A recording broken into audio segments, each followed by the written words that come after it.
I'd like to call this order regular meeting at 6 p.m. for the Harlem School District. Can I get a roll call? Okay. Mr. Sterling? Here. Mr. Thompson? Here. S. Barogan? Here. Mrs. Ranieri? Mr. Smith? Here. Jay Barogan here. Ms. Meeks is absent. Chris Arduino, recording secretary. Terrell Yarbrough, superintendent. Shelley Wagner, Human Resources.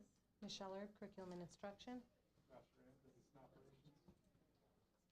All right, thank you. I need a motion to appoint Secretary Pro Tem Joe Barogan. Second.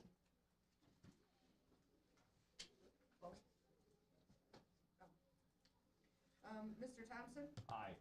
Sue Brogan? Aye. Mr. Smith? Yes. Jay Brogan? Aye. Mr. Sterling? Aye.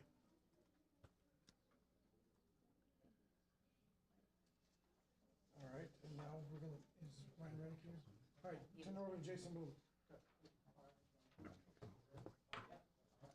Maybe it's just me. Good evening, everyone. So just give us a second. We have Rock Cut Elementary students joining us for the Pledge of Allegiance tonight. I want to make sure that their families also have the opportunity to kind of get in here and squeeze around a little bit. So, Come on over, guys. And some of you go that way, some of you come this way. And we're going to face the flag, okay? Right over here. Thank you, kids, for not wearing your face diaper. Hey, stop. Oh, Hey. Bye. no. No comment. Come on up, guys. You're all good. is this okay to hold the flag?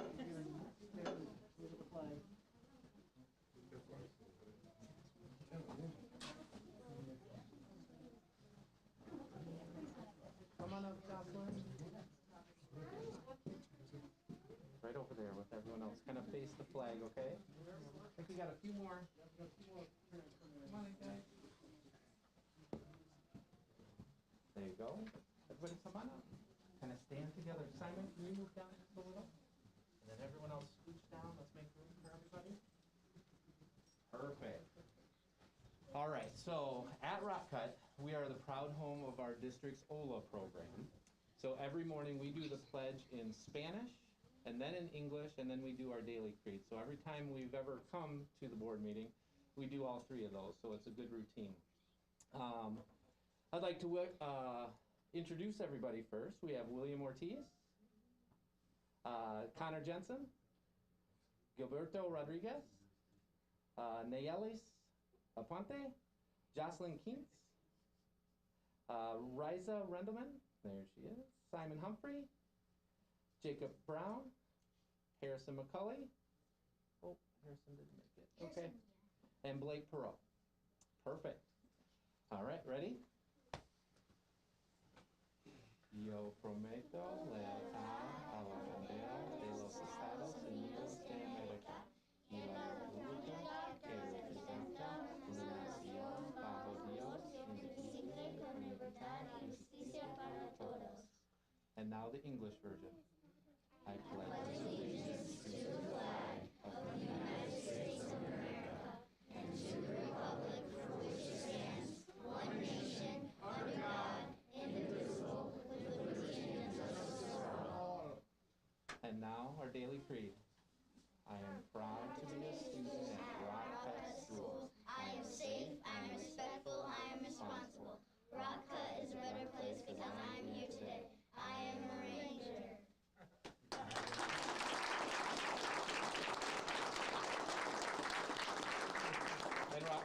better place because each of you is there. So thank you very much. I appreciate it. If you guys want to maybe turn so your parents can get some pictures real quick, that would be great. Oh, some of our parents are all around, so don't take your own parents.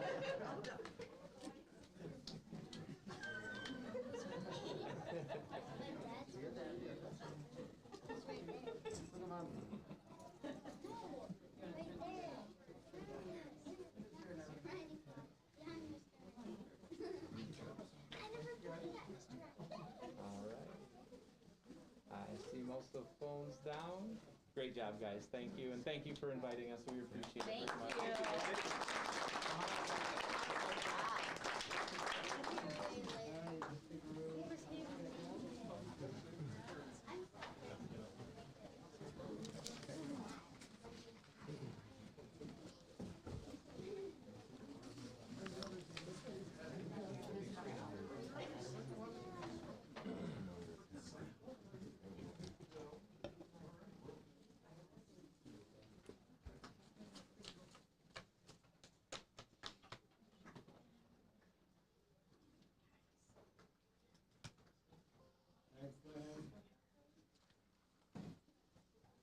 Thank you, guys.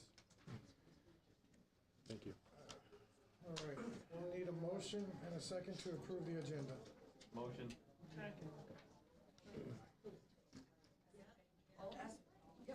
Brogan? Aye. Mr. Smith? Yes. Jay Brogan, aye. Mr. Sterling? Aye. Mr. Thompson? Aye. All right, coming over to Dr. All right. Yarbrough. Thank you, Mr. Sterling. The mission of the Harlem Consolidated School District as a vital part of the community is to help diverse learners realize their unlimited potential by providing an educational program dedicated to academic excellence and the development of strong character in a safe and respectful learning environment. Thank you. Thank you, sir. All right, and then we're gonna bring it back for Jason Bloom. Thank you. Good evening again, everyone. Give a second to let everybody here.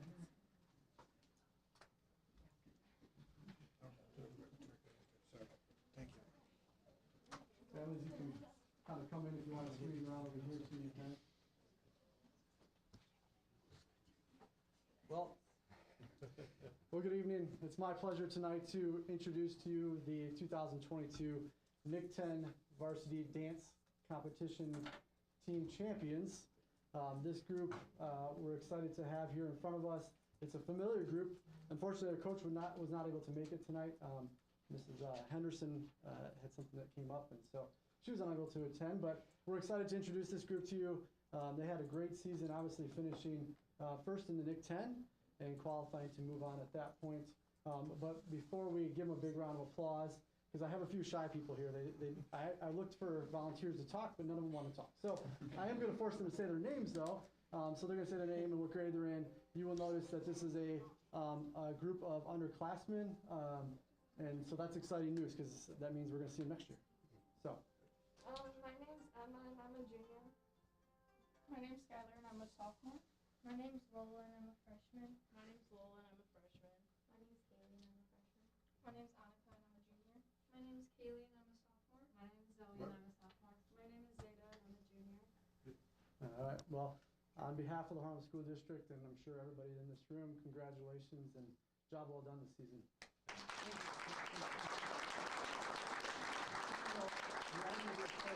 guys can kind of stand and over here and face back towards me. If I have Dr. Yarbrough and Mike Sterling come forward, we're going to do a quick photo.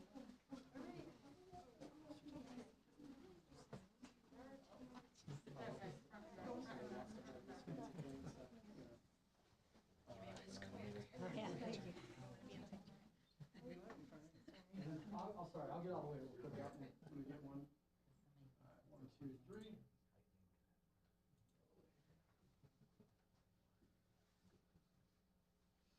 All right. Great job, team. Great job.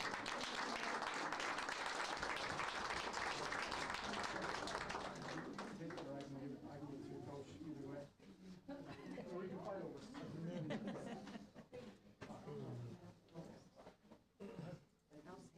Yep. I know everybody's excited, but I'm on board with that.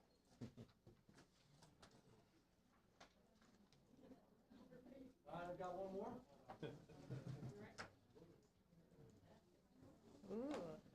All right, so we've got another group that probably does not need an introduction. They, again, are some familiar faces of ours, and obviously a pride and joy of the Harlem School District. And so, in front of me, we have the 2022 Nick 10 Conference Champion Boys Bowling Team, the 2022 Regional Champions, the 2022 Sectional Champions, and the second place finishers at the IHSA State Competition. We also have an individual champion amongst us as well. And so, big congratulations to this group. Also to Coach Nick Whitmire. So I'm going to turn it over to him, talk a little bit about the season, and then we'll let the guys introduce themselves, and then we'll give them a big round of applause. Yeah, so just a quick kind of rundown on what these guys did this year. Essentially, we walked into a bowling center 21 times as far as competition goes. 18 of those 21 times we won, was a victory at some point. The other 3 times were second place finishes. So it was 2 invites that we finished second in, and then obviously the state tournament we finished second in. Little disappointed because it was within reach, but we did perform well. So the team should be very proud of their accomplishments. What we like to say in this sport is there's not really a whole lot of defense that we can play, so you just got to do what you can do. So it's not like we can stop them from kicking that winning field goal or anything. That other team just bowled really well and outperformed. So these guys should be very proud of what they've done. I don't know that we've had a season quite this winning. We've won a lot. We've had a lot of good seasons. The program's doing really well, but to say that we never saw third place is pretty good. So nice job, gentlemen. And then we'll let them introduce themselves and let you know what year they're in. Starting right here. I'm Devin Titus. I'm a freshman in Harlem. I'm Jeremy Martinez. I'm a junior. I'm Ryan Aptar. I'm a junior. I'm Brandon Carpenter. I'm a freshman. I'm Eric Roberts. I'm a senior. Marion Simmons. I'm a junior. I'm Braden Shull. I'm a junior. So since they decided to tell you what year they're in, like I asked, you notice we only have 1 senior, so we are very much looking forward to next year and our chances of coming back with some more trophies next year as well. Absolutely. Before we give a big round of applause, you were the individual champion, correct? For regionals, yes. Yep, for regionals. Second in state. So Nice also going. a great performance on his end as well. So on behalf of the Harlem School District, the board, all of us sitting in this room right here, congratulations on an awesome season. We're proud of you.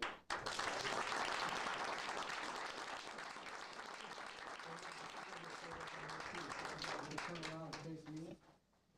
We'll get a photo. They're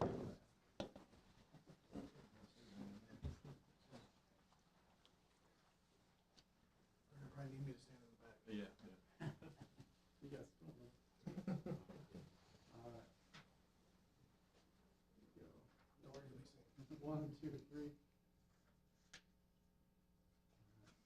Congrats again. Good job. Great job, Mike. Nice job. Oh, sorry, oh. I apologize. That was on me. I'll get on it. Shotgun.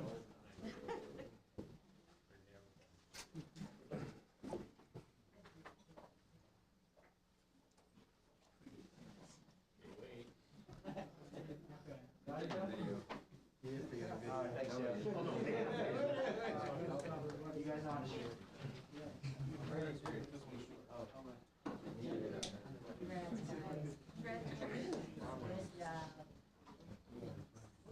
Thank you. Thank you, guys. All right, a little out of order, but we're gonna go back to approval of board meeting minutes, regular and closed minutes of January 18th, 2022. Can I get a motion? Motion. Mr. Smith? Yes. Jay Brogan? Aye. Mr. Sterling? Aye. Mr. Thompson? Aye. S. Brogan? Aye. Okay. Moving on to comments from the community.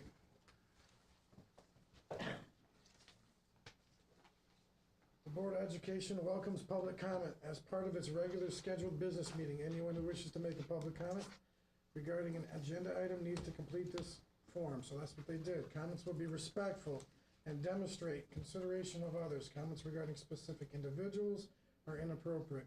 Address the board only at appropriate time as indicated on the agenda. There are no interruptions during a public comment being made. If there's a disruption, the individual may be ejected from the public meeting at the discretion of the board superintendent or the board president. Each speaker will be allotted up to 3 minutes to present his or her comment. Comments concerning the same subject matter will be narrowed. We're going to be ready to go into that. So I will just call the first person. Dane Youngblood. You guys let me know if I have like a minute. There's no clock up here that I can see. When he has a minute. I'll let you close this clock right there, sir. Okay. Good evening. My name is Dane Youngblood, and my son is in the 4th grade at Olson Park Elementary School. I'm here to speak to you tonight about the abrupt change in COVID mitigation strategies that occurred last week. My first concern is about the lack of notice provided ahead of such an important and potentially consequential decision. We received an email at 5:30 p.m. on a Sunday, and we were expected to take my son to class at 7:30 the following morning, with no time for public discussion or questions about how the change would impact our children. My second concern is that there was no health data or other relevant information provided that would indicate the decision was made based on any public health metrics or simply what was best for our kids. Instead, the notification we received referenced the lawsuit that stated Governor Pritzker and the state of Illinois could not mandate the use of masks in schools. However, the Harlem School District is its own elected governing body and is responsible for providing our community's children a safe learning environment. The state shouldn't have to mandate that you do that in the first place. You should be doing so because it is in the best interest of our children and ultimately our community. I understand that this is a controversial subject, although it baffles me that it would be. I understand a lot of people don't trust science, experts, and facts. But the Harlem School District is an educational institution and must rely on those very things to operate every day. Masks are proven to significantly reduce the spread of contagious diseases. There is a reason doctors, nurses, and surgeons have worn them regularly for as long as any of us have been alive, and that the medical community, from local hospitals to the CDC, are still urging the use of masks until we put the pandemic phase of COVID behind us. Lastly, I would ask that you refrain from framing this issue as a matter of parental choice. Parents have all sorts of choices when it comes to sending their kids to school. However, there are usually rules put in place when those choices threaten or harm other students. It's why you can't send your kid to school with chickenpox, or why sending them to school with a firearm is generally frowned upon. Having students in classrooms without masks threatens harm to themselves and their classmates and will make in-person instruction more difficult. The simple fact that it is inconvenient for their kids to wear masks does not mean it's okay for them to infringe upon my son's safety. Thank you. I get it. I hate wearing this thing too. But I'm going to do it as long as it continues to protect others and reduce the likelihood of yet another surge in sickness and death. I'm asking that you continue to require students wear masks in your schools until the medical community determines the risks are low enough to discontinue their use. I'm asking that you make decisions based on what is best for our children and community. Not because a handful of parents aren't considerate of others or because the state mandates it, but because it is the right thing to do. It is what is best for our kids and is frankly a responsibility as a school district. Thank you for your time. Thank you, sir. Please do not have outbursts while people are speaking. Please be quiet. Please be courteous. Carolyn Wolf.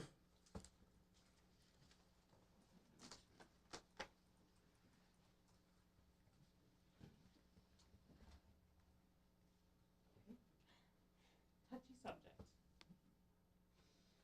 Good evening. My name is Carolyn Wolf, and I've been a parent in the district for 19 years now. I'm here tonight to say thank you. Thank you to the teachers, the staff, administrators, and everyone else it takes to make our schools what they are. I know things are not perfect, and there are always things to improve upon. Yet I also know that we are all human, and we all have the same goals for our students in the district: success. That takes on many faces with each student, as we all know their own individual. I've seen and heard one common denominator during this pandemic. How do we help the students? How can we keep their mental health intact? I see each one of you trying your best to accommodate for all of this, and I thank you. Things have been crazy for quite some time now, and I wanted to take a moment to show my appreciation for all that you are doing to keep in-person learning available in our schools. I wish there was so much more I could do as a parent in the district, but knew I needed to start somewhere. With so much uncertainty and negativity, I'm grateful for your dedication and flexibility to not only my child, but to all the children in the district. I've seen your classrooms change over the years, and I'm in awe of how you adapt and continue to make things possible on a daily basis for the students. I can only imagine your struggles, your fears, your fatigue that has taken over during the pandemic.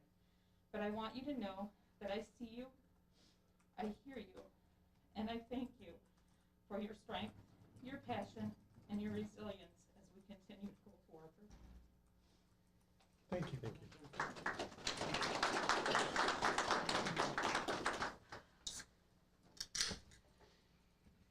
Erica Hafferty.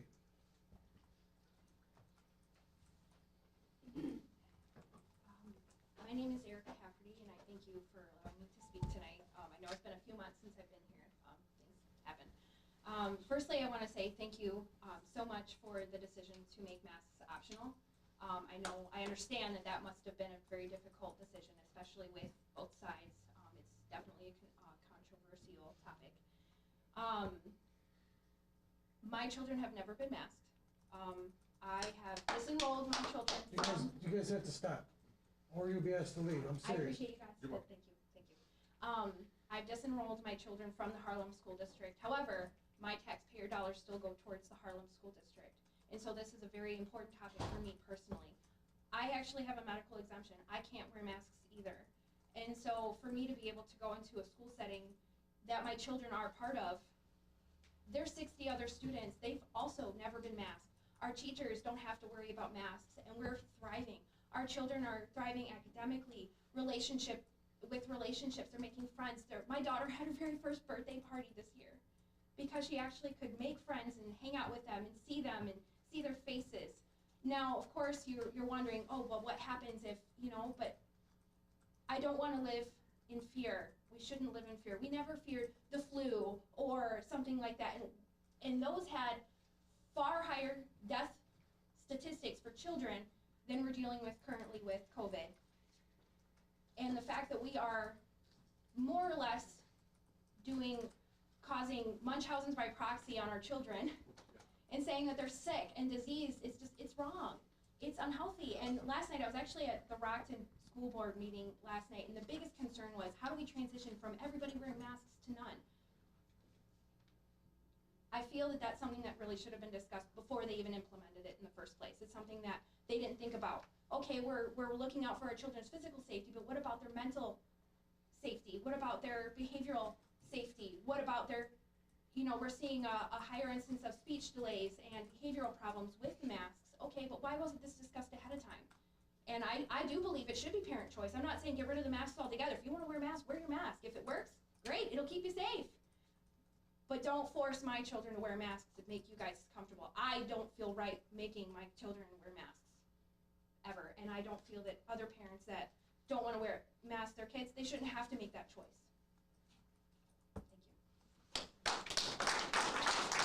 Thank you.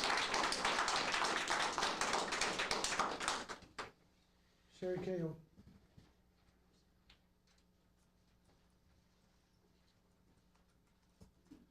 I came up here, for 2 years, over 2 years now. I have brought you guys plenty of information, actual laws, pointed out how these mandates are not legal, pointed out even the simple fact that governors can't make laws because they're not even part of the legislative branch. These complaints have fallen on deaf ears, even when I presented all the information. I think that it's wonderful that the lawsuit I wasn't able to raise enough money to get Harlem on did provide a TRO for 150 school districts.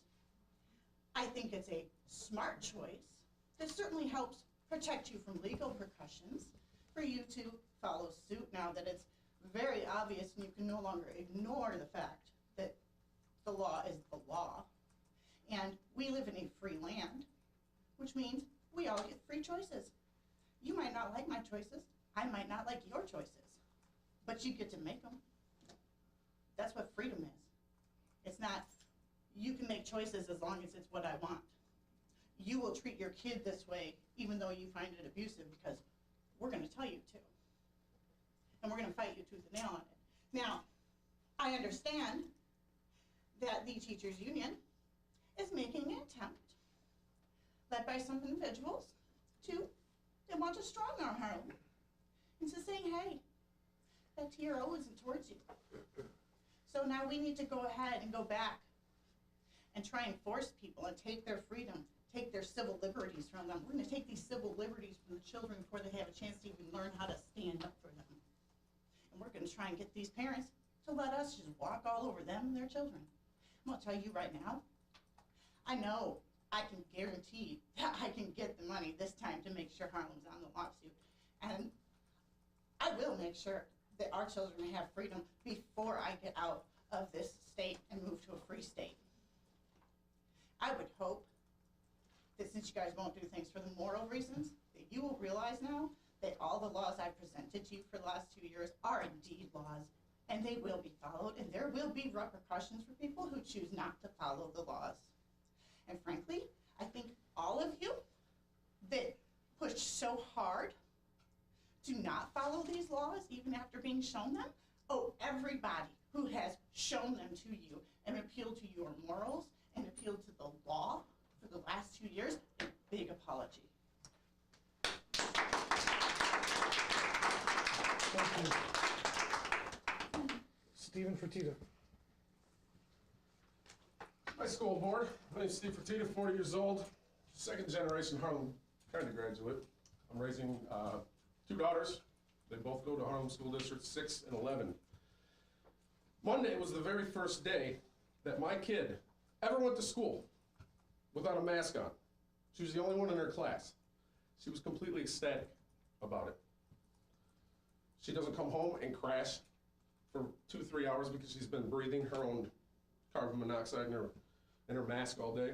Hell, some kids are double masked. What sense does that make? Tell you, zero. See it, zero.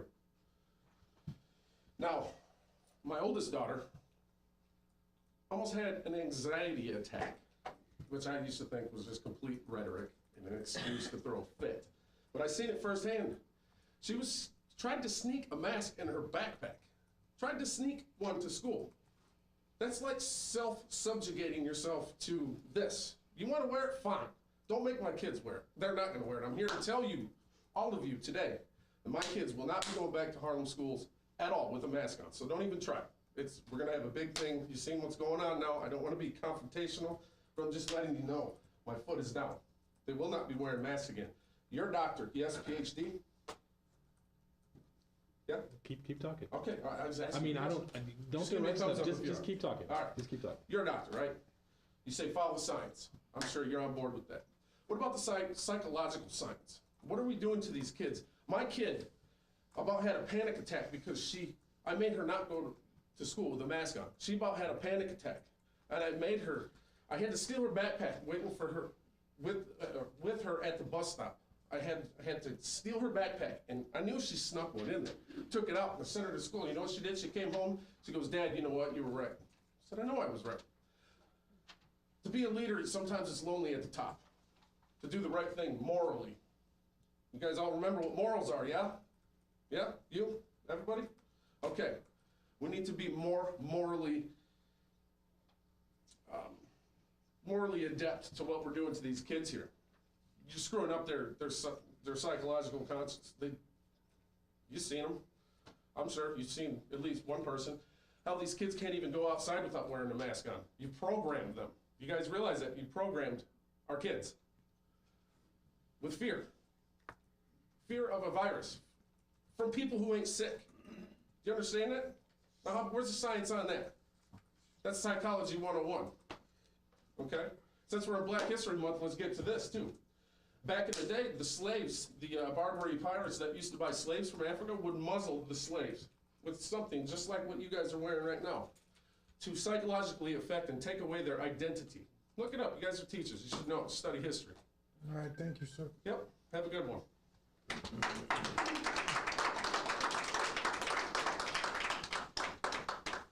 Carly, I don't want to put your last name. Yeah. When you're ready. Hello, my name is Carly Beach, and I'm a sophomore that goes to Harlem High School. I want to start by saying thank you for letting some normalcy back into our lives by removing the mask mandate. Since March 13th was the last normal day I remember having. From there, it has been stay at home, wear a mask, don't go near your grandparents, no more hugs, get vaccinated, don't get vaccinated, fix your mask. I could go on. Many of these words I never expected to hear in my life unless it was in a movie. I often feel like I am stuck, feel like I'm trapped in a jar, watching my life go by from a shelf. I'm almost a junior in high school, and we are still stuck on the same things we have been since I was in 8th grade. Masks are not even the worst part, it's the quarantines. When there was not a remote option, it was emails between my teachers and trying to find YouTube videos to teach myself what I was doing. My grades went from A's to C's and D's in 3 weeks because of the double quarantine.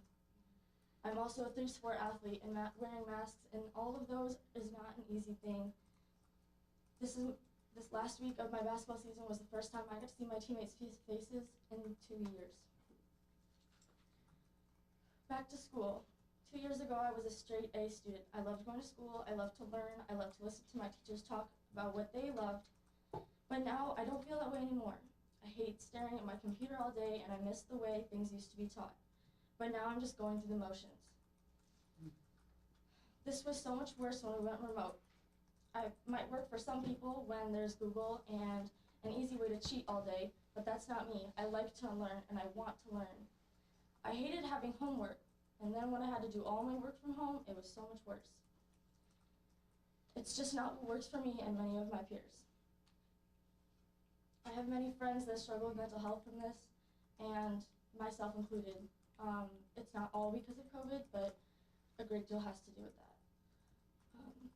Thank you for bringing back this normalcy, and I just want to thank you guys.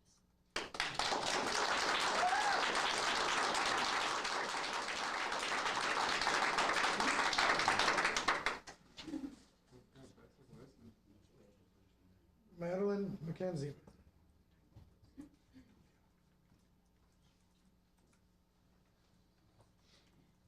Good evening. My name is Madeline McKenzie, and I'm a graduate of Harlem High School. My parents attended Harlem before me, and all 7 of my younger brothers and sisters. As a side note, 18 years ago today, my husband, also a student at Harlem, sent me a $1 Valentine's cookie in the home ec class. And we've now been married for 10 years, and he's taking our youngest to dance practice tonight, so I would say Harlem was very important to him too. The administrators, teachers, coaches, and staff in the Harlem District were instrumental in my education and my life, and I am grateful for their time, their knowledge, and their personal investment into me personally as a student and into our community. In high school, I was happy to write a letter to the Rockford Register-Star supporting the Harlem High School's administration's their decision in a situation despite some community blowback. Tonight, I wanted to take the time to attend this meeting and again support Harlem, to support the superintendent's recent decision. Of course, I and others would have welcomed the move to allow parents' choice earlier. However, it's better late than never. As a Harlem graduate, a community member, and more importantly, a mother of 3, I wanted to add my support that the Harlem School District stay mask optional. We are in good company, as we're now approaching almost 600 school districts that allow parents to decide what's best for their child, as they should, with more districts being added almost by the hour. You have science on your side, you have history on your side, and you have community support on your side. Thank you for listening and processing difficult and strongly held beliefs throughout the Harlem District. So again, thank you to the superintendent and to Harlem. I encourage you to stay the course.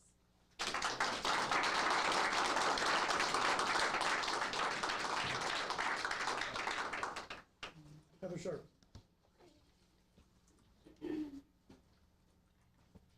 Hello everybody, my name's Heather. I'm going to keep it short and simple and just say thank you, Dr. Yarbrough.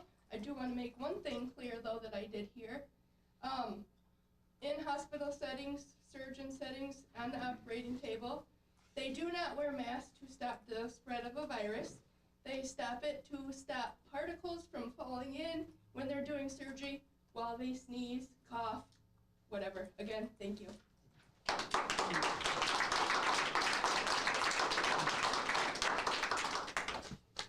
Okay. Thank you, everybody, for speaking. Now we're gonna be moving to approval of the bills. Turning it over to Joshua Rand. Thank you. The total payables this period were $1,373,415.80, with void checks of $17,378.51. There were 3 payrolls this period in the amount of $8,570,289.59. For total expenditures of $9,943,705.39. Split out by fund, the education fund paid $8,473,072.89. The tort fund paid $14,962.66. The operations and maintenance fund paid $539,831.79. The transportation fund paid $483,533.67. The IMRF Social Security Fund paid $334,371.75. And the Capital Projects Fund paid $97,932.63. Again, for a total expenditure of $9,943,705.39. Are there any unanswered bills? Any communications and committee reports? Motion? Thank you. Sorry. You're on it. Can I get a motion and a second to approve the bills? Motion. Second. Mr. Smith? Yes. Jay Brogan, aye. Mr. Sterling? Aye. Mr. Thompson? Aye. Esper Over. Abstain. All right. Moving on to communications and committee reports. Is there anything? Nope. All right, so I'll be starting off. I'm Michael Sterling. We got it. We're in open session that don't have to be Yeah, open. yes. So that if they're gonna keep closing it, they're gonna need to go outside. Okay. I didn't know it closed. A couple times. You don't got a good angle. Understandable. But they're closing it so that they can be loud.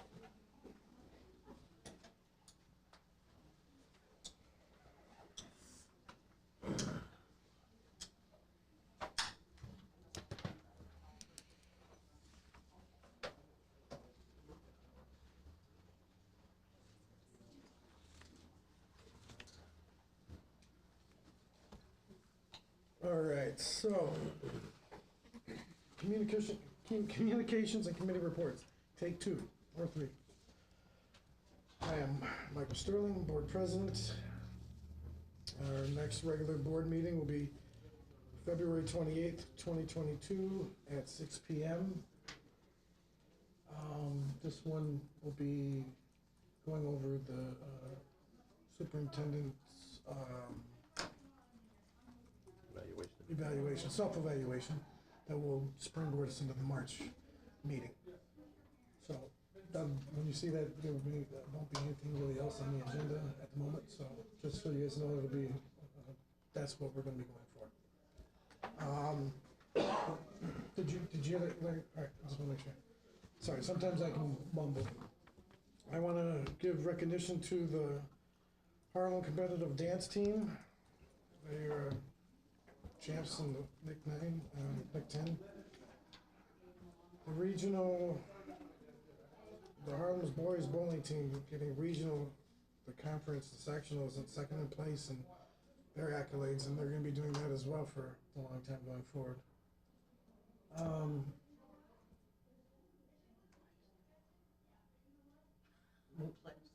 Oh yeah, no, I'm just hearing the people, it's kind of throwing me off. The Rockcut Elementary students that came in, still being able to, that bilingual program does wonders for the kids and going forward. Thank you, Ryan Renicky, for bringing them in. You're doing an amazing job, sir. Thank you. To the community that came out to speak, hope to get you some answers, sir. Just hearing the students and hearing from them, we would love to hear that. I mean, just their actual, what their daily life is is like.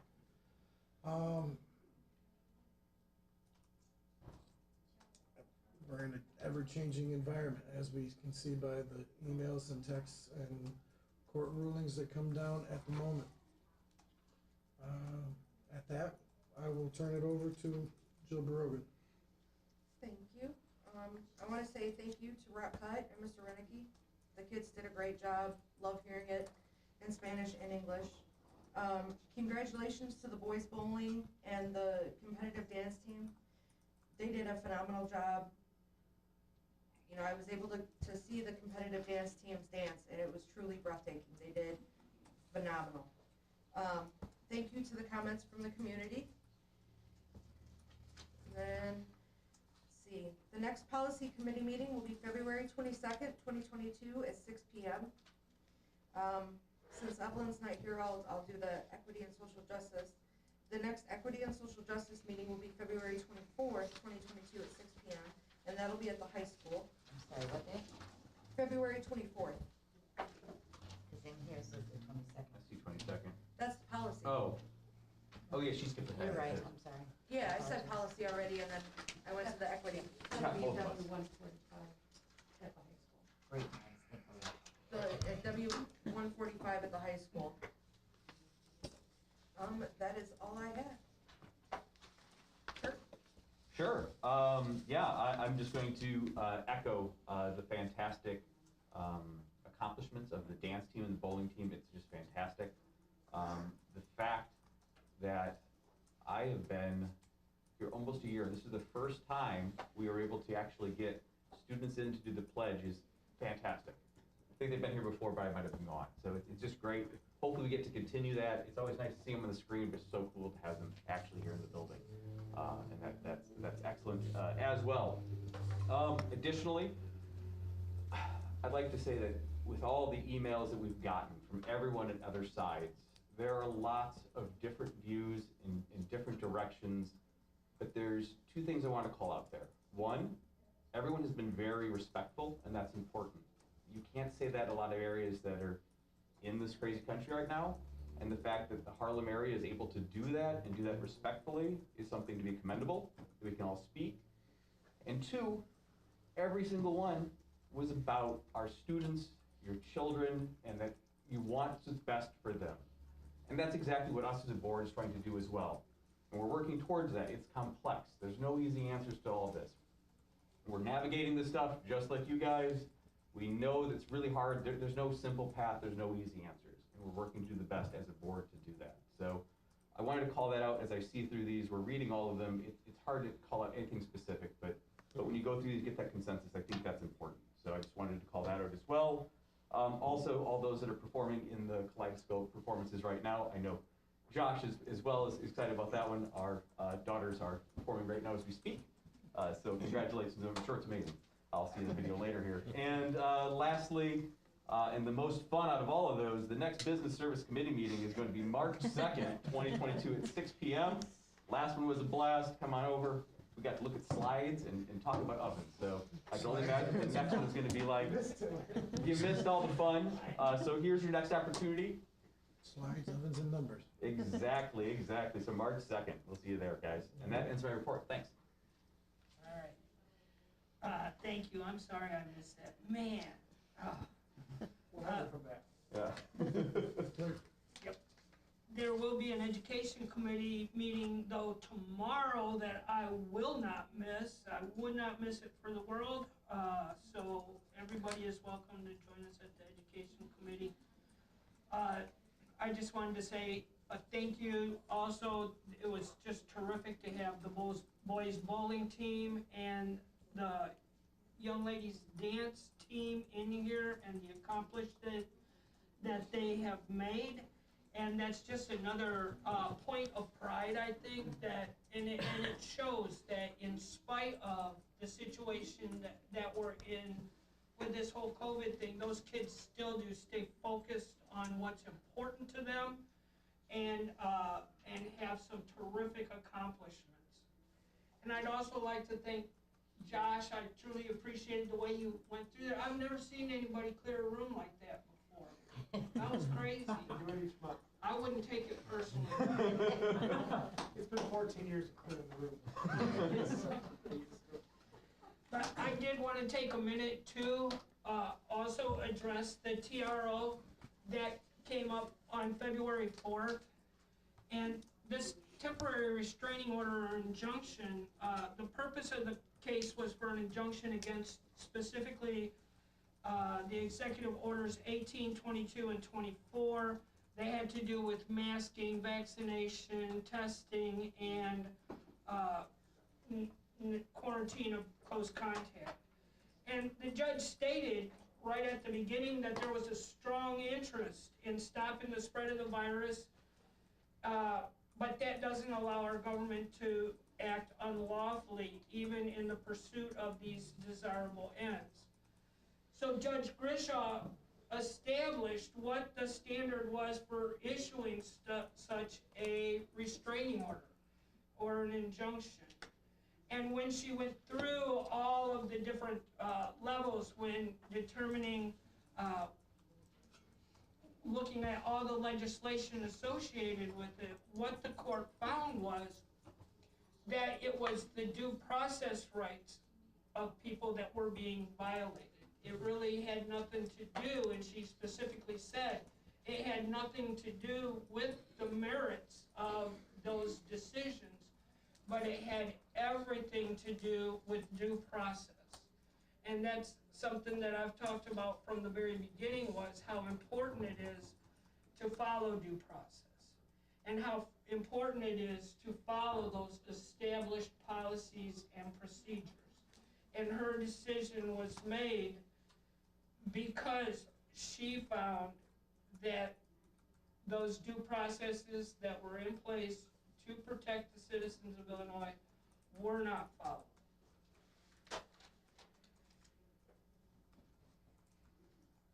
It was interesting because when she talked about addressing the balancing of hardships, and that's kind of what we're talking about here, that whole balancing of hardships, she reiterated that it was the due process rights that were being addressed, and that there's the hardship of the defendant is already addressed through the legislature, that those rules were already in place before the COVID pandemic even started, that those were in place that could be the remedy for the defendants. And she even stated that citizens may be subjected to masking, and citizens may be subjected to isolation, quarantine, vaccination, and testing when it's necessary. But she stated that it was the local health department's job to issue those types of orders because that was the appropriate due process to do those types of things decent and in order. And so she ruled that the emergency orders, this was interesting because she ruled on emergency order 18, 24, and 25. She didn't mention emergency order 22. I believe that's because she found null and void the IDPH emergency mandates. But she also added a ruling on emergency order 25, which wasn't stated in the original portion of it. So I'm not sure why. An emergency order of 25 was really just a extension of another emergency order. So whether she thought she didn't have to mention that, I don't know. I'm not a judge. And so following this decision, on February 6th, the Harlem School District announced the change in the masking and the vaccination and the testing and quarantine guidelines.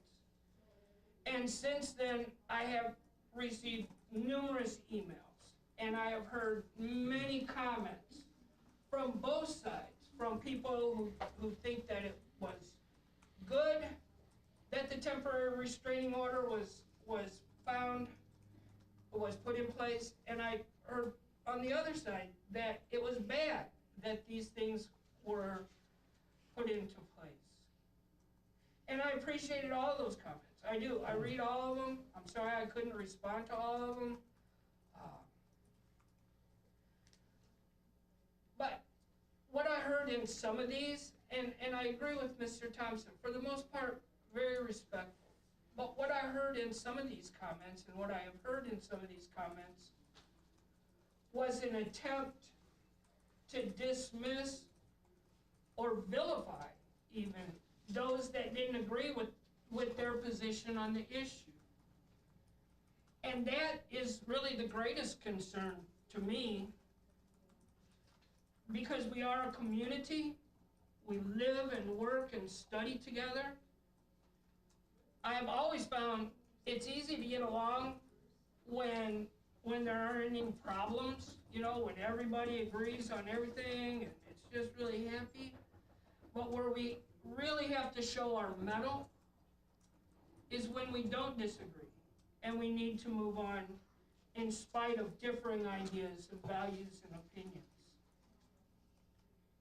And I'm reminded of what Dave Mason said, that there ain't no good guy, there ain't no bad guy, there's only you and me, and we just disagree. I feel that we all have to just lead with love rather than leading with that disagreement and looking for something to be a problem. And I'm also concerned in regards to the message that we're sending our students. Again, from both sides of the issue, our kids look to us adults to learn. They're not going to look at this as an isolated event. They're going to look at this as lessons, and we have no idea what they're learning. This is that what is it, unwritten curriculum. They're learning the lessons. And we have to think, do we want to teach the lesson that if someone doesn't agree with us, they're a bad person? Or do we want to teach the lesson that if the rule isn't one we want to follow, we don't have to follow it? Do we want to teach the lesson that if I am not getting what I want right now, then something is wrong? Our school district is a vital part of our community. I believe that in my heart. It is a point of pride for this community. The school district, the school board, and district administrators have to make decisions in order to ensure we continue to have the structure in place to meet the needs of our community and to fulfill our mission. I'm not sure if there is a right or wrong regarding this issue, other than the fact that there is legislation and now court orders directing schools what they should and shouldn't do. Only time will tell what we should or shouldn't have done. I actually have a friend who was the first girl in Harlem School District. Well, she wasn't the first girl, but she got in trouble for wearing pants to school. And they were going to suspend her out of school because that's crazy that a girl will wear a pair of pants to school. But because of her actions, they did change the rule and allow girls to wear pants at school. What a crazy idea. But what is extremely promising, in my opinion, is the passion that's being shown by parents and by teachers and by community members in regards to their students' educational experience in the Harlem School District. And I hope that this passion continues as they work to ensure their students learn their timetables by the time they're in 6th grade, their addition facts, their subtraction facts. And I hope that they ensure that their students know it's not okay to bully somebody, that it's not okay to treat somebody and make them feel bad because they're different than they are. And I hope they have the passion to ensure that all of our students can do anything they want if they work hard and apply themselves, regardless of the circumstances that surround them at that minute. So I'm very, very optimistic. Thank you. Thank you, sir. Sue Brogan. Gosh, Larry, that's a hard one to follow, but I certainly appreciate it. I had to say that. I also would like to thank Mr. Renicky for bringing the students. Congratulate the dance team and the bowling team. And, you know, had I been asked this question in August, I was, take the mask off, the numbers are so low, the numbers are so low. Here we are in January, and I don't know what is the right thing. I do know of the people we've lost, employees, lunch people, bus drivers, bus aides, students that we've lost to the COVID. Husbands, moms, dads, personally, just being in the school district.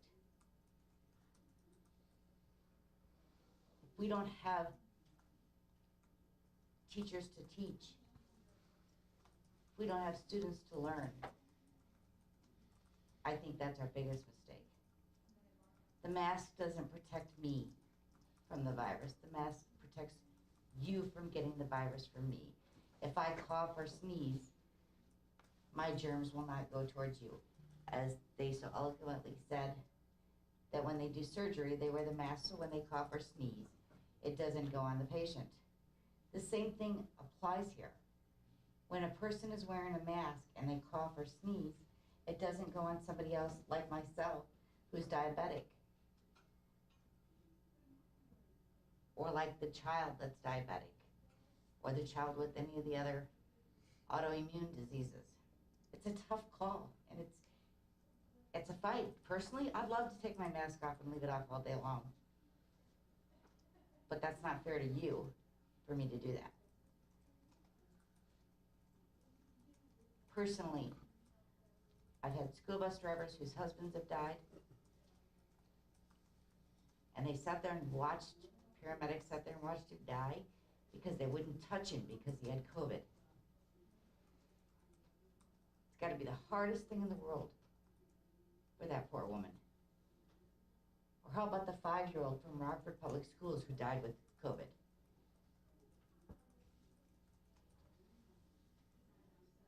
It's tough talks and tough decisions.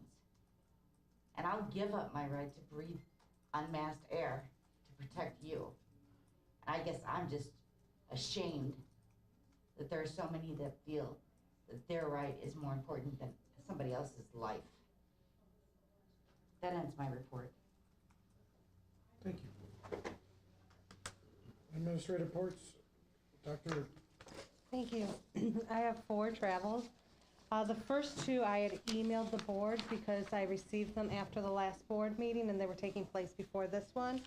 The one for the University of Chicago Model UN Conference was canceled, but I wanted to bring it forward just because I had emailed all of you, wanted you to know that that had been canceled, so you didn't wonder what happened to that. The other one that I had emailed you was the sectional wrestling tournament.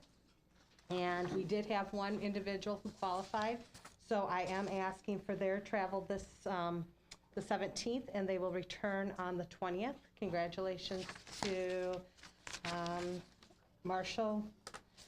He had qualified for state wrestling. And then the final one is March 19th through the 20th, and that is for baseball, and that takes place in South Jacksonville, Illinois. Thank you. Josh, your hand. All right, thank you very much. My first item tonight is a recommendation to approve a resolution declaring surplus property at the Harlem Administration Center, Windsor Elementary, and the Transportation Department. The talked about this in business services, but I just want to make a note. When we bought the last round of buses, we didn't accept the trade-in value because we were going to sell them ourselves. Mr. West reached out mainly on Facebook, and we had quite a few businesses, bus companies want to buy them. So we have an agreement for a company in Oklahoma to pay $30,000 more than what the trade-in was. So the process was good for our first swing at that, and now we've got a pretty good list of people that are willing to buy them in the future. So I just want to give you guys an update. So we're surplusing them here, so we can formally agree that they'll pick them up when, and they're going to pick them up. They first wanted us to deliver them to Oklahoma, and I was like, well, it was about $10,000 to do that. So luckily they're coming to get them. So that's great. So I just want to let you guys know. Any questions on surplus? Nope.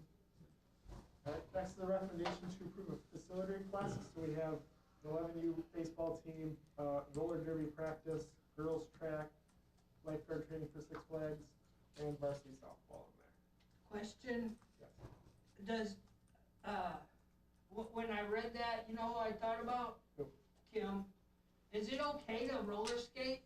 They're doing Did it, they do it around the hallways? they're doing it in McChesney. I think it's the gym. They've done it once or twice, and things are going fine. Okay. It's just practice, so I think it's in the gym. Only time we had problems with the roller skating was when it was on our, just a tile. None of that. No, It seems like burying the lead on that one. This is going great. Good? Yeah. Any other questions on the rentals? Next is the recommendation to accept the November and December treasurer's reports. This is the last month of 2 reports. We're not caught up. We reviewed those at the business services meeting last week. Are there any questions on treasurer's reports? No. No. Next is a recommendation to renew or approve a 3-year lease agreement with the ROE, Regional Office of Education, to lease Hoffman campus. That's for a flat rate next year, then 2% increase on that. So we're in the second and final year of that initial lease for that. Sue had one question on that, and I couldn't answer it for her. She was saying, what drove to that 3-year lease versus a 1 or 2-year lease? That's what was my question. Yeah, sure. So we did a shorter 2-year just to see how that would go last time. So they had asked for a 3 or 5 just so they know, because like they've had to put in some infrastructure and things to like keep. So just a little bit so that they know that they're going to be there for a little while. Because they've already been there for a few years, and we talked to Dr. Yarbrough and the ROE, and it's a good fit for them, and they requested to stay, and so that's why we tried to. Well, let me ask a question. Do you have need for it? Any designs, want? Nope, not that I'm. That was the first question I could come up with is planning anything out, making sure we've got ample time that if we need to use it for anything for our students, making sure it works. But And that's why we went with the shorter 3-year instead of the 5-year, just to kind of, you know, if there's something that we feel like during the course of our conversations, you know, the things Well, that we'll we see can use the progress from the CTE stuff. If it's 3 years, then we'll have plenty of time. it was less of a concern for me for that. Correct. All right. So I'd love to not see a building sit empty as well. So I had concerns going in, but yeah. and we get two on a 2, 2% on a 2%. Yeah, so when we did that, I kind of projected out what the cost would be. That came in a little bit less for last year, so I thought we could, you know, we're okay if we keep that and go 2 and 2 on that. Cool. I'm good. Thank you.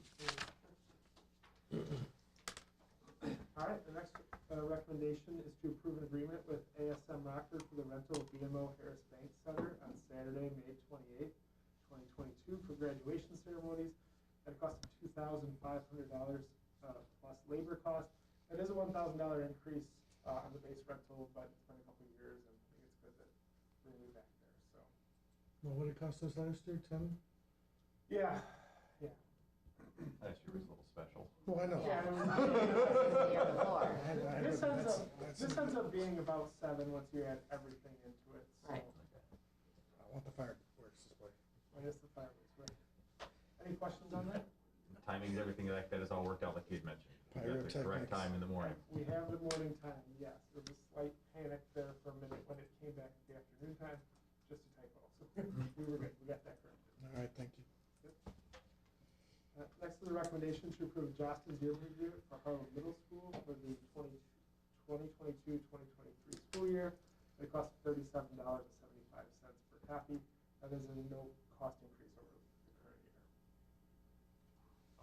without inflation. It's fantastic. Yeah, it's strange, because normally that one does, but this year, 0. So, any questions on that?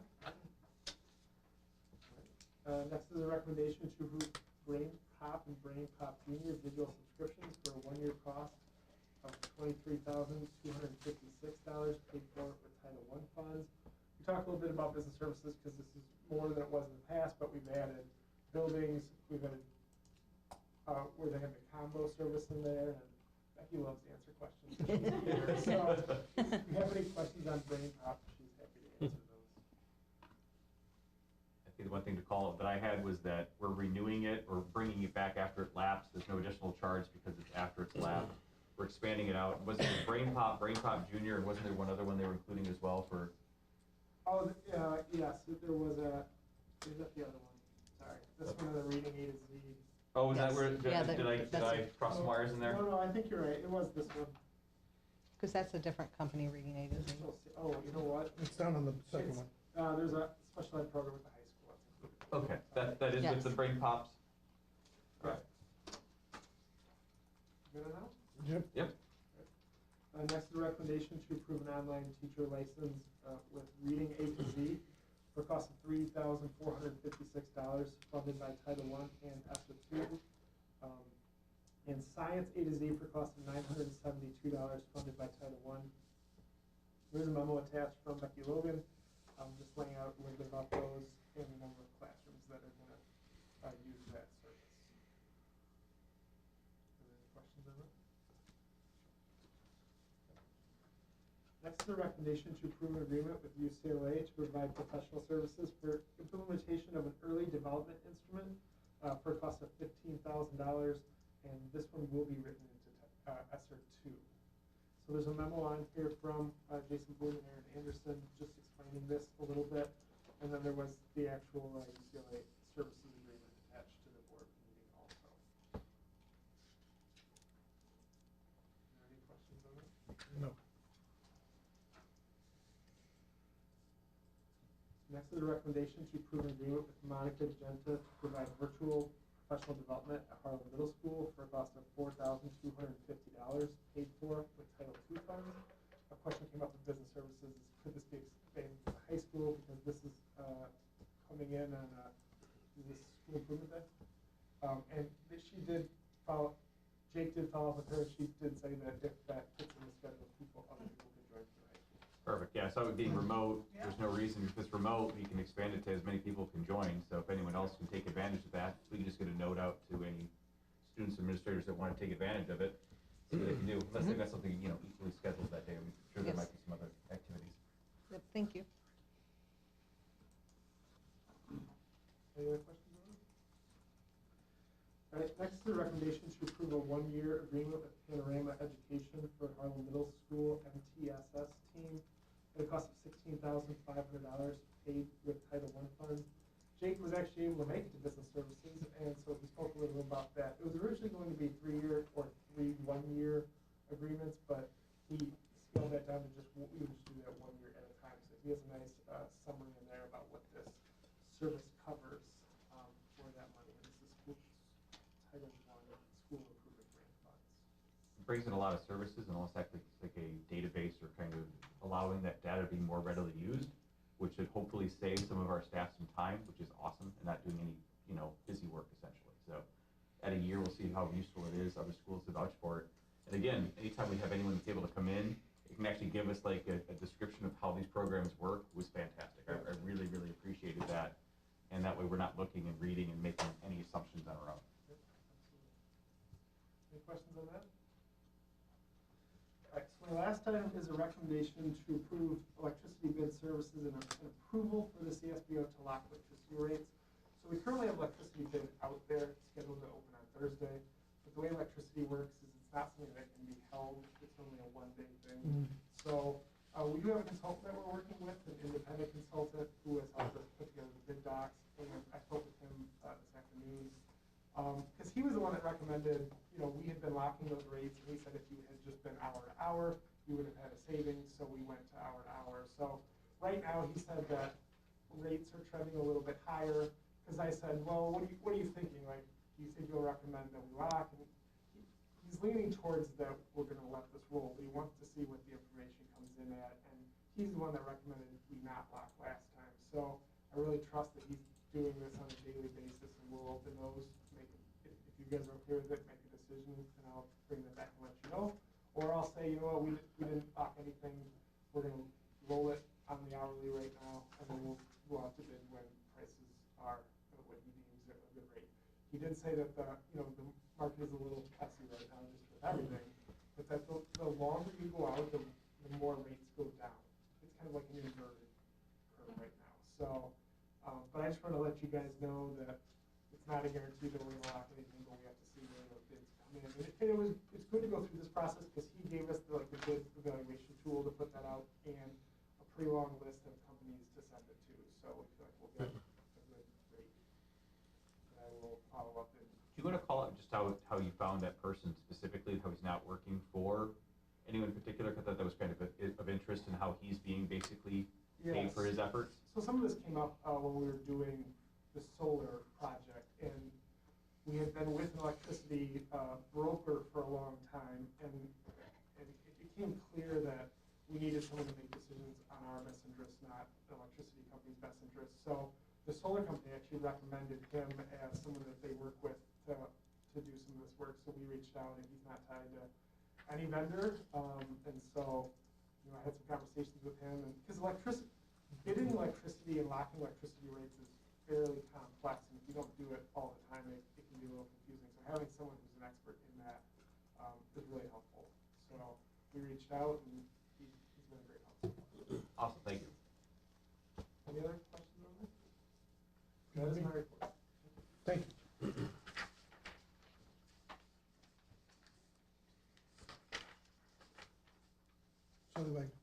Good evening. Tonight I bring forth the recommendation to approve the personnel agenda and addendum. This evening, we have 18 employments, 7 transfers, 1 leave of absence, and 4 requests from the Federation Bank, 2 from the certified and 2 from the classified Federation Bank. We also have 9 positions to post. 5 of those positions are permanent substitute positions. It's not a long-term position. It's written into the ESSER 3 grant, and we have that for the end of this year and then the following 2 years. Okay. And the reason we are asking for those is because of the absentee rates in those specific buildings, and we're hoping that we can bring on some more substitutes who are in the building most of the time to help fill those absent spots. 1 school social worker for Parker Center due to their increase in enrollment. 1 life skills special education teacher at Loves Park, and 2 paraeducators. 1 at Olson Park Elementary because we have a special education student that's qualified for services, and under IDEA we need to provide support. Also at Parker Center for a student that's qualified for special education services, so we need to provide support to that student as well. For informational purposes only, we have 12 resignations, and that ends my recommendation. I have a question. Sure. We had a person who was hired for a technical education teacher, CTE teacher, and like within a few days resigned. Yes, so I haven't gotten that formal notice yet, but he did start working. So that's why he's on the agenda for approval. So he worked a few days and then has resigned. Yes. And so I just don't have it yet in Where- hand. where are we heading with our CTE positions for hiring? Have we I figured do. out how many? Yeah, so the high school has given us some indication. I believe it was, they're asking for maybe 5. I don't have it right in front of me, that proposal from the high school, but. Yeah, I know we were gonna follow up with a meeting with the high school administration and try to go through just what those numbers would look like based on course selections from the kids and things like that, just to kind of give us an idea of what we need right now. When do you want to bring that forward? In March? I hope so. Yeah, I mean, we'll have the meeting and kind of go from there, but some of the ideas, Yeah, you said, okay, what they're requesting kind of thing. Right. Yep. We need to get looking for teachers. I mean, I'm with you. positions. Yeah. We hired 18 and lost 12. That's not a very good game. And we're making sure we're still sticking with exit interviews, just to make sure. It's offered. Okay. Not everyone wants to do that. The majority do not. There's some that do. Thank you, Shelley. All right, so now we are back to Dr. Yarbrough. Okay, I want to first start off by saying thank you to Mr. Reneke as well. I usually don't say it, but it was definitely great to see the kids here, you know, and especially to hear them say it in Spanish as well. It reminds me that I need to learn as well. So, but thank you for that. I needed that at this time. Also, I have here, and I know it's already passed, but a request for 3 superintendent vacation days. I think everyone knows why last week, but you even said out loud. I'll say it out loud. You know, and then too, the upcoming next 3 days are going to be difficult for me as well. So that's why I'm requesting those.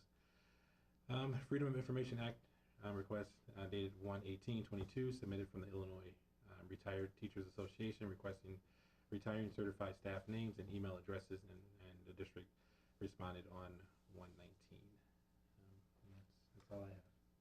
Thank you, sir. Thank you. Moving on to consent agenda. 12A, can I get a motion and a second to approve personal agenda and addendum?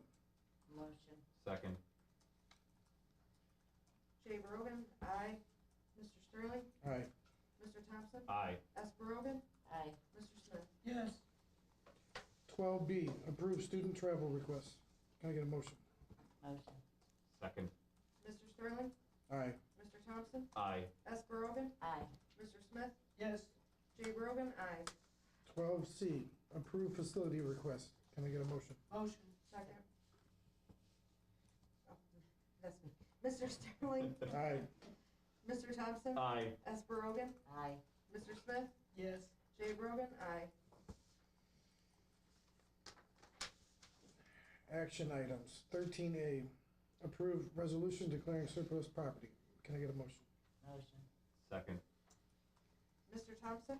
Aye. Esperogan? Aye. Mr. Smith? Yes. Jay Brogan, aye. Mr. Sterling? Aye. Action items 13B, approve acceptance of November and December 2021 treasury reports. Motion. Second. Esperogan? Aye. Mr. Smith? Yes. Jay Brogan, aye. Mr. Sterling? Aye. Mr. Thompson? Aye. 13D, approve an agreement with ASM Rockford for the rental of BMO Harris Bank Center. Did you do 13C? Sorry. I did not, thank you, sir. 13C, approve 3-year lease agreement with Regional Office of Education for lease of Harlem campus. Motion. Second. Mr. Smith? Is that, I don't know, I just don't like it saying Harlem campus. Is it the Hoffman campus? Should say Hoffman campus. We can strike that and put that down. If Okay, you are we- cross out Harlem campus and put Hoffman campus, I will say aye. Let's redo that. It did say Hoffman on the. It on the did, initial. I know. All right, so, but yeah, the way I stated it, because I read it, I'm like the anchor man, you write it down, I'm gonna read it. Approve 3-year lease agreement with Regional Office of Education for lease of Hoffman campus. Can I get a motion? Motion. Second. Mr. Smith? Yes. Jay Brogan, aye. Mr. Sterling? Aye. Mr. Thompson? Yes. Esperogan? Good catch, Lee. Aye. 13D, approve an agreement with ASM Rockford for the rental of BMO Harris Bank Center on Saturday, May 28th, 2022, for graduation ceremonies at the cost of $2,500 plus labor costs. Motion. Mr. Smith? Yes. Jay Brogan, aye. Mr. Sterling? Yes. Mr. Thompson? Aye. Esperogan? Aye. 13E, approve Jocelyn's yearbook agreement for Harlem Middle School for 2022-2023 school year at $37.75 per copy. Can I get a motion? Motion. Second.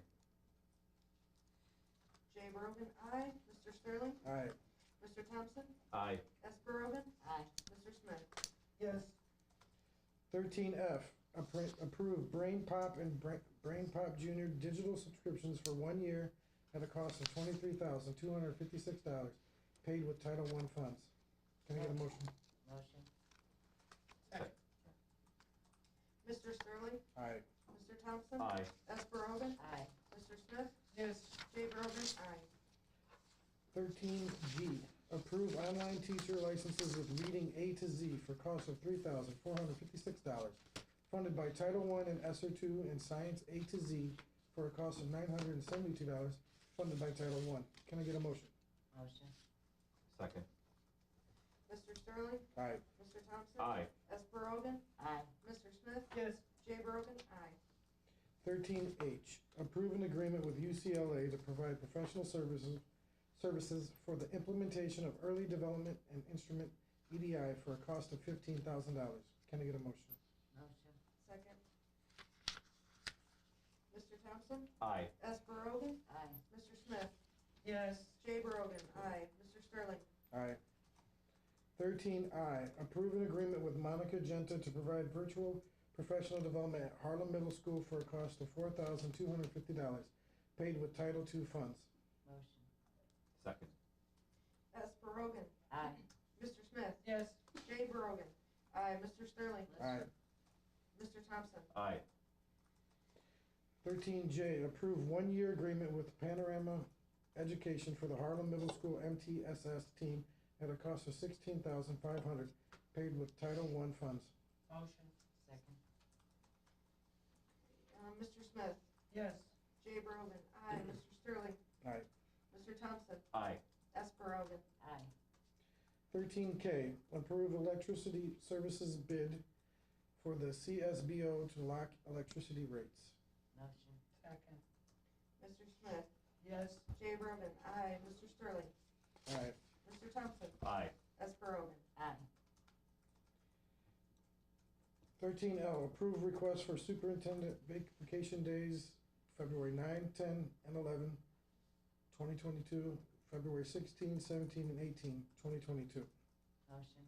Second. Jay Brogan? Aye. Mr. Sterling? Aye. Mr. Thompson? Aye. Esper Rogan? Aye. Mr. Smith? Yes. Is there any more for announcements and discussion?